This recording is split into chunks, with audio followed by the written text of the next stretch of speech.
안녕하십니까. 이병기 선교사입니다. 주종사 출신 선교사가 전하는 예수님 이야기 8월 네 번째 주일 말씀입니다. 오늘 말씀 나눌 내용의 제목은 난세에 참된 하나님의 사람은 어디 있는가 이렇게 정했고요. 성경 말씀은 하나님 말씀입니다. 열왕기상 19장 18절 그러나 내가 이스라엘 가운데 7,000명을 남기리니 다 바알에게 무릎을 꿇지 아니하고 다 바알에게 입맞추지 아니한 자니라. 엘리야 선지자가 하나님께 하소연하기를 당시 참된 하나님의 사람이 자기밖에 없는데 악한 자가 자기마저 죽이려고 한다고 하자 하나님은 엘리야 너만 남은 것이 아니고 하나님께서 친히 7,000명이나 남겨두셨다는 것입니다. 그러니까 제가 전하고 싶은 말씀은 우리가 볼 때 참된 하나님의 사람이 하나도 없는 것 같아도 현재 상당수 참된 하나님의 사람이 존재한다는 것입니다. 오늘은 대부분 크리스천들이 잘 아시는 이야기로부터 시작하겠습니다. 지금으로부터 2900년 전 유명한 엘리야 선지자가 있었습니다. 어느 날 그 엘리야는 이스라엘 모든 백성들이 보는 앞에서 바알 선지자 450명과 능력 대결을 하게 됩니다. 바알의 제단과 하나님의 제단, 그 두 개의 제단에 각기 장작을 쌓고 그 위에 송아지를 잡아 올려놓고 하늘로부터 불이 내려와서 송아지를 태우는 신을 진짜 하나님으로 인정하기로 했습니다. 바알 선지자 450명은 아침부터 저녁까지 바알의 제단 앞에서 난리를 치면서 자기들이 신을 불렀지만은 아무런 일도 일어나지 않았습니다. 그러자 엘리야 선지자는 하나님이 제단에 쌓아놓는 장작과 눕혀진 송아지 위에 물을 잔뜩 붓게 하고는 하나님께 기도를 드립니다. 아브라함과 이삭과 이스라엘의 하나님 여호와여, 주께서 이스라엘 중에서 하나님이신 것과 내가 주의 종인 것과 내가 주의 말씀대로 이 모든 일을 행하는 것을 오늘 알게 하옵소서. 지금 하나님만이 참 하나님이심을 알게 하옵소서. 이렇게 기도하는 겁니다. 그러자 바로 이에 여호와의 불이 내려서 번제물과 나무와 돌과 흙을 태우고 또 도랑의 물을 핥은지라. 그곳에 있던 모든 백성이 하나님이 참 하나님이심을 깨닫게 되고 거짓된 신 바알을 섬기던 450명의 바알 선지자는 그 자리에서 백성들에게 죽임을 당합니다. 자, 어쩌면 성경에서 하나님의 사람이 우상 섬기던 사람들에게 너무도 분명하게 이겼던 가장 멋진 승리의 장면일지 모르겠습니다. 그러나 그렇게 멋진 승리를 했던 위대한 엘리야가 악한 여자의 한마디에 완전히 낙담하게 되는 사건이 발생합니다. 즉 당시 이스라엘에는 성경 전체에서 가장 악독한 여성이라고 여겨지던 왕비 이세벨이 있었습니다. 그리고 그 이세벨이 바로 바알 선지자들을 적극적으로 후원하던 바알 우상의 여자 무당이었습니다. 그녀가 사람을 엘리야에게 보내 자기가 반드시 24시간 내에 엘리야를 죽이겠다고 위협하기 시작했습니다. 이세벨의 위협에 놀란 위대한 하나님의 선지자는 그때부터 달아나기 시작해서 무려 그곳으로부터 300km나 떨어진 호렙산까지 아주 멀리까지 도망갔습니다. 이에 일어나 먹고 마시고 그 음식물의 힘을 의지하여 40주 40야를 가서 하나님이 산 호렙에 이르니라. 위대한 하나님의 사람이 행한 전혀 위대하지 못한 행동이었습니다. 저는 성경 읽다가 위대한 하나님의 사람들의 이런 위대하지 못한 행동을 하는 장면에서 더 많은 위로를 받고 또 도전도 받게 됩니다. 저도 지나온 시간들을 되돌아보면 제가 행했던 비겁하고 부끄럽고 수치스러운 일들이 얼마나 많았던지 모릅니다. 그래도 다시 샤워하고 로션 바르고 깨끗한 옷 입고 거룩한 채 하면서 하나님 말씀을 이렇게 전합니다. 위대한 엘리야도 뭐 저랬더랬는데요. 아무튼 엘리야는 급하게 도망갔던 그 호렙산에서 하나님을 만나게 됩니다. 성경은 그때 엘리야가 하나님 만나는 장면을 이렇게 묘사합니다. 여호와께서 지나가시는데 여호와 앞에 크고 강한 바람이 산을 가르고 바위를 부수나 바람 가운데 여호와께서 계시지 아니하며 바람 후에 지진이 있으나 지진 가운데에도 여호와께서 계시지 아니하며 또 지진 후에 불이 있으나 불 가운데에도 여호와께서 계시지 아니하더니 불 후에 세미한 소리가 있는지라. 성경에는 하나님 음성을 들었던 수많은 사람들이 있습니다. 그런데 그들에게 들려오는 하나님의 음성은 참 여러 가지 다양한 방법으로 들려옵니다. 그리고 그때나 그 이후에나 또 지금이나 하나님의 사람들이 가장 많이 듣게 되는 하나님의 음성은 세미한 소리로 들려옵니다. 아무튼 이때 엘리야는 자기의 형편을 하나님께 하소연합니다. 그러나 하나님은 엘리야에게 위로의 말씀을 주는 대신에 지금 당장 내려가서 행할 사명을 주십니다. 이스라엘이 이웃 나라이자 적국인 아람 왕이 될 아무개에게 기름을 부어 왕이 되게 하고 또 너희 나라 예후라는 사람에게 기름을 부어 이스라엘 왕이 되게 하고 너희 나라 엘리사에게 기름을 부어 너 엘리야의 후계자로 삼아라, 이런 말입니다. 그리고 이어서 하나님의 사람이 너만 남은 것 아니라 이렇게 엘리야를 독려하셨던 것입니다. 즉 어린아이처럼 징징대지 말고 나가서 내가 받은 사명에 전념하라는 말씀입니다. 그렇습니다. 우리가 낙심하고 괴롭고 혼란스러운 것은 하나님의 말씀을 듣지 못했기 때문입니다. 하나님 말씀만 듣게 된다면 모든 낙심과 혼란은 사라지게 되어 있습니다. 상황이 하나도 변하지 않더라도 하나님 말씀, 하나님 음성만 듣게 된다면 얼마든지 그 상황을 이겨낼 수 있게 됩니다. 그렇기 때문에 세미한 하나님의 음성에 주목하시는 우리 모두 되기를 예수님 이름으로 축복합니다. 우리 하나님의 사람들이 세상 사람들처럼 걱정하고 염려하면서 슬픔에 빠져 있으면 절대 안 됩니다. 왜냐하면 우리에게는 반드시 수행해야 하는 사명이 있기 때문입니다. 잠깐 조금 전 엘리야 이야기에서 특별한 교훈 하나 생각해 보겠습니다. 엘리야는 하나님께 하소연하기를 아합과 이세벨이 선지자들 다 죽이고 자기만 남았는데 이제 자기마저도 죽이겠다고 한다고 기도했었습니다. 그때 하나님 주신 말씀이 바로 오늘 본문의 말씀으로 정했습니다. 그러나 내가 이스라엘 가운데 7,000명을 남기리니 다 바알에게 무릎을 꿇지 아니하고 다 바알에게 입맞추지 아니한 자니라. 신학자들 의견이 달라서 당시 북이스라엘 인구를 정확히 추정할 수는 없으나 여러 가지 상황을 종합해서 제가 그냥 100만 명으로 가정해 보겠습니다. 우리나라 인구 5천만 명으로 생각할 때 그 당시 인구 대 남겨진 사람 비율로 계산하면 지금 우리나라에도 35만 명 정도가 남겨진 하나님의 사람으로 있을 수 있습니다.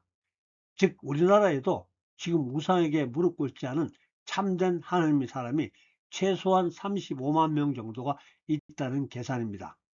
제가 35만 명을 계산해내는 이 방식은 사실 아무런 의미는 없습니다.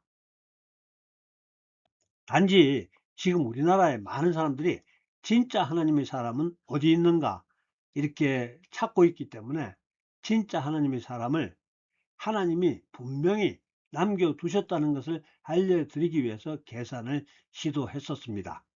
우리 눈에는 오직 신문, 방송, 인터넷을 통해서만 하나님의 사람이라고 여겨지는 극소수의 사람들만 인지할 수밖에 없지만 하나님이 남겨두신 우리 눈에 보이지 않는 진짜 하나님의 사람들이 많이 있다는 것입니다.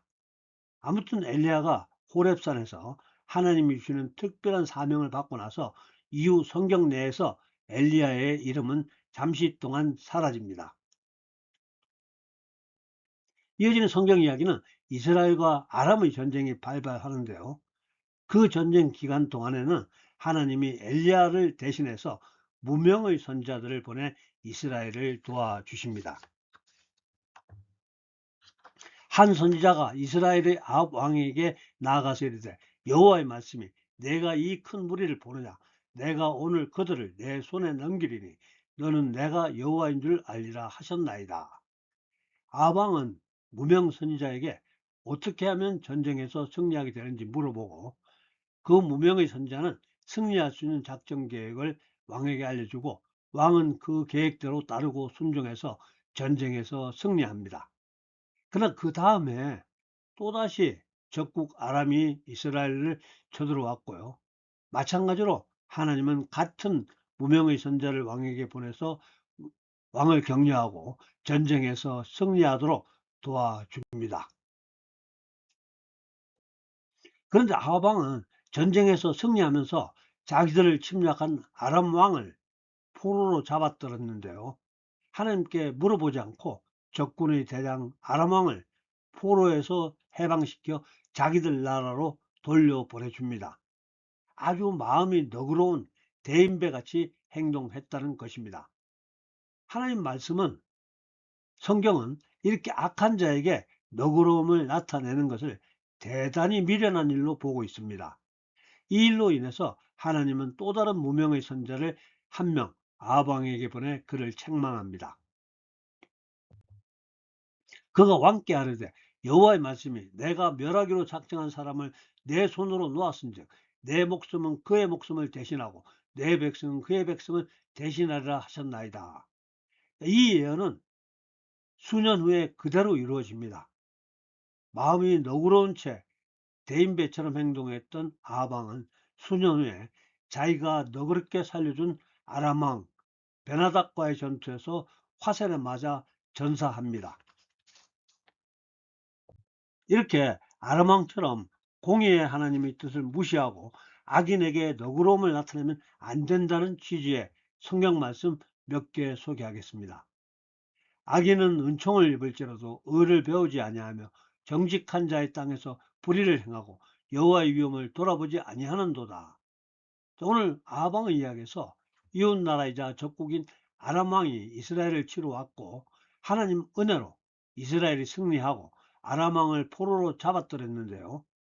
건방진 아람 왕이 적국의 왕 베나닷을 살려 돌려보냈고 하나님의 심한 책망이 있었고 수년 후에는 이스라엘이 또다시 아람과의 전쟁에 들어갔고 결국은 자기가 살려준 아람 왕 베나닷 군대의 화살에 맞아 전사하게 됩니다.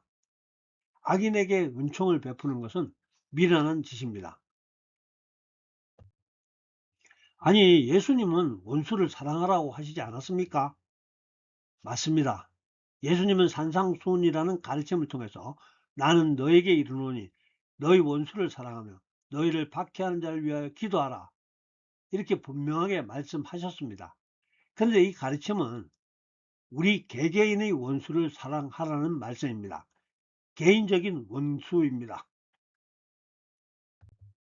예를 들어서 예수님도 예수님을 채찍질하고 못 박던 로마 군병을 용서하고 사랑하신다는 말씀입니다. 이에 예수께서 이르시되 아버지 저들을 사하여 주옵소서 자기들이 하는 것을 알지 못함이니이다 하시더라. 그러나 하나님의 성전을 더럽히던 대제사장과 장사치들에 대해서는 화를 내시면서 책망하시고 성전에서 쫓아내셨습니다. 욕군으로 채찍을 만드사 양이나 소를 다 성전에서 내쫓으시고 돈 바꾸는 사람들이 돈을 쏟으시며 상을 엎으시고 예수님이 상을 엎으시는 장면을 한번 상상해 보십시오. 예수님은 무조건 허허하시는 분이 아니십니다. 또한 또 한 장면을 소개해 드린다면 겉과 속이 다른 종교 지도자들에 대해서도 매우 심하게 책망하셨습니다.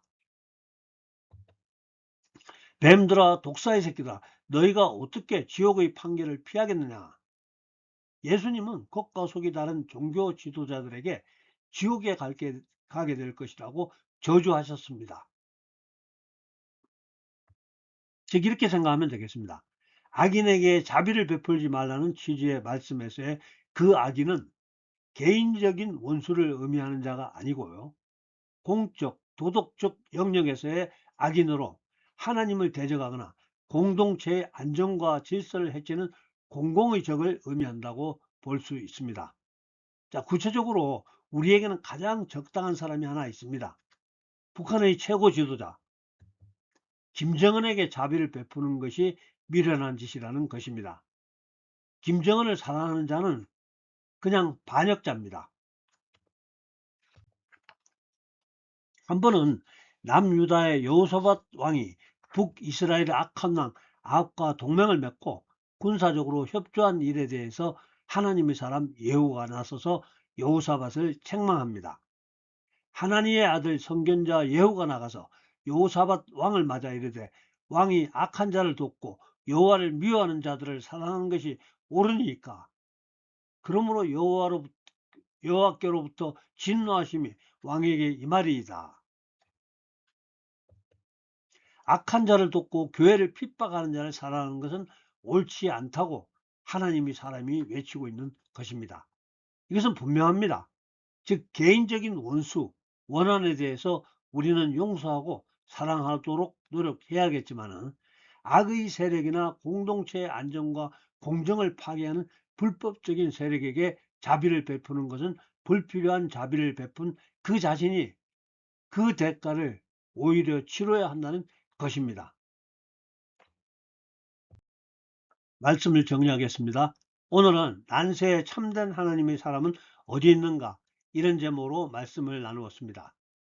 요즘같이 나라 안에서 갈등이 심하고 해결해야 될 문제가 산적하고 옳고 그름이 무엇인지 분별하기 어려운 시기에 많은 사람들이 참된 하나님의 사람들이 일어나기를 기다립니다.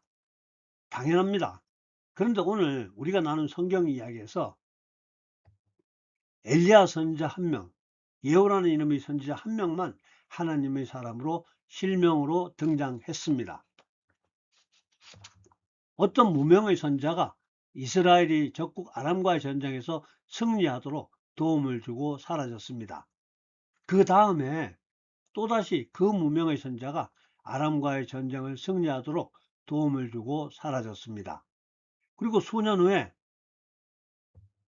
다른 무명의 선지자가 아합의 잘못된 행동을 크게 책망하고 사라졌습니다. 이런 말씀이었죠. 그가 왕께 아뢰되 여호와의 말씀이 내가 멸하기로 작정한 사람을 내 손으로 놓았은즉 내 목숨은 그의 목숨을 대신하고 내 백성은 그의 백성을 대신하리라 하셨나이다. 또한 엘리야 선지자가 하나님께 하소연하기를 아합과 이세벨이 선지자들을 다 죽이고 자기만 남았는데 이제 자기마저도 죽이겠다고 한다고 하소연하면서 기도했었습니다. 그때 하나님이 주시는 말씀이 그러나 내가 이스라엘 가운데 7,000명을 남기리니 다 바알에게 무릎을 꿇지 아니하고 다 바알에게 입맞추지 아니한 자니라. 우리 눈에 잘 보이지 않는 참된 하나님의 사람들이 우리 주변에 많이 남겨져 있다는 것입니다. 우리 눈에 보이지 않고 존재하지 않는 것 같은 참된 하나님의 사람들이 하나님 나라를 위해서 보이지 않는 곳에서 기도하고 있으며 또 헌신하고 있습니다. 그분들 때문에 우리나라 망하지 않고 이처럼 잘 유지되고 있습니다. 수많은 무명의 하나님의 사람들이 우리나라를 위해서 기도하고 있습니다. 또 헌신하고 있습니다. 사랑하는 성도 여러분, 우리 모두가 엘리야 선지자가 될 수는 없습니다. 오늘 이 말씀을 듣는 우리 모두 하나님이 특별히 남겨두신 무명의 하나님의 사람으로서 우리나라를 위해서 또 하나님의 나라를 위해서 조용히 기도하며 헌신하면서 귀하게 또 멋있게 쓰임받을 수 있기를 예수님 이름으로 축복합니다. 감사합니다. 다음 주에 뵙겠습니다. 할렐루야.